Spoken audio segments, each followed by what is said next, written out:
All right, Jesse on Fire, welcome back to the channel. This has been a rough day, man. I've been busy and stressed out all day. But then I saw this story and I'm like, oh, well, at least I'll be able to take it out on the camera a little bit because, my goodness, I am not a fan of when people blow it when they could have made a lot of money. I hate that. I really do, especially when it's guys that I'm rooting for.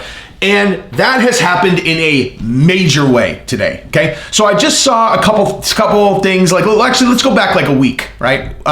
So Jake Paul is going to be fighting Tommy Fury in his next fight, and Tommy Fury is going to the bet is he's going to change his name to Tommy Fumble if he loses. It's like, oh wow, what a clever bet. Said no one ever. I don't get it. I don't understand. I don't get it, right? And I'm going to be honest with you, okay? So Jake Paul, Tyron Woodley ended kind of lackluster. But then all this shit afterwards, I mean, listen, dude, as soon as Tyron Woodley was like, yo, we got to get a rematch right after the fight, I was like, he's not getting that fucking rematch. He's not going to get it. He's not going to get it. But then there was so much talk in the media about whether or not he was going to get a rematch and whether or not he threw enough punches, whatever. It got to the point where I was like, dude, if it's between Tommy Fury and Tyron Woodley, this is a no-brainer. You do Tyron Woodley too. That will get more eyeballs than Jake Paul versus Tommy Fury, in my opinion, right? Just because Tommy Fury had such a lackluster performance in his last fight. Like, I don't think he's a bad guy. I think he's charismatic, great family, great, he's a good-looking dude. Good-looking dude. And, but yeah, I just think Tyron Woodley would have done better. Neither here nor there, though. All right? Neither here nor there, because Jake Paul blew it. Jake Paul blew it. And you want to know why? Because I didn't realize there was another guy in play. I had no idea there was another guy in play. You're telling me Mike Perry signed with BKFC today? Mike Perry signed with BKFC. Mike Perry was in play and you chose Tommy Fury?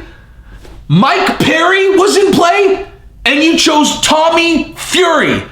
What were you thinking, dude? What were you thinking? Or what was Mike Perry doing? Where's Mike Perry's representation? Like, seriously, you already sparred? That's 1,000 times better matchup, dude. You get a Mike Perry fight, come on, dude. And Mike Perry, if there's anybody that you root for to make a 7-figure payday, it's Mike Perry, of course, dude. He's not a guy that wins, dude. Like, I'm talking like in life. That's not a guy. That's a guy that everybody's rooting for who just doesn't, like, do you know how happy I would have been to find out Mike Perry was going to make $7 million for a fight? Like, he just had a kid. Like, he just had come on.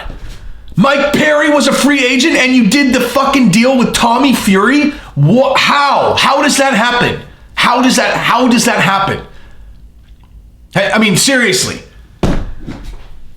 If you're a long-term viewer of my channel, do you ever see me get this worked up over fights getting made or not getting made? I'm not, like, the only thing I can promise you on this channel is I'm never going to fake it, dude. You're going to get exactly what I think all the time. I don't play it up if I don't mean it. This is my serious reaction. As soon as I saw that, this is exactly what I did. I was like, hang on a second. Mike Perry signed with BKFC? Why the fuck didn't Jake Paul do a Mike Perry fight? What are you doing, dude? Like, out of every single person on earth that you could fight, here are your absolute best matches, like your best matchups. Nate Diaz, Mike Perry, in that order, unless you want to throw Nick Diaz in there. So Nate Diaz number 1, Mike Perry number 2, assuming that Nick Diaz isn't in the talk. Like, he's literally your second best case scenario, except Connor, obviously. I'm saying, but like, if someone you could realistically fight, like someone that you could beat, right? That you have a chance of beating, Mike Perry is your best option outside Nate Diaz. Tommy Fury, it's such a bad decision.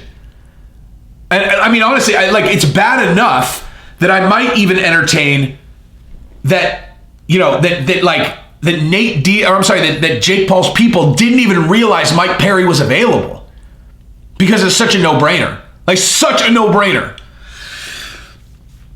Man. I mean, don't you... Okay, anyway, that's what I got. So subscribe to the channel, ring the bell,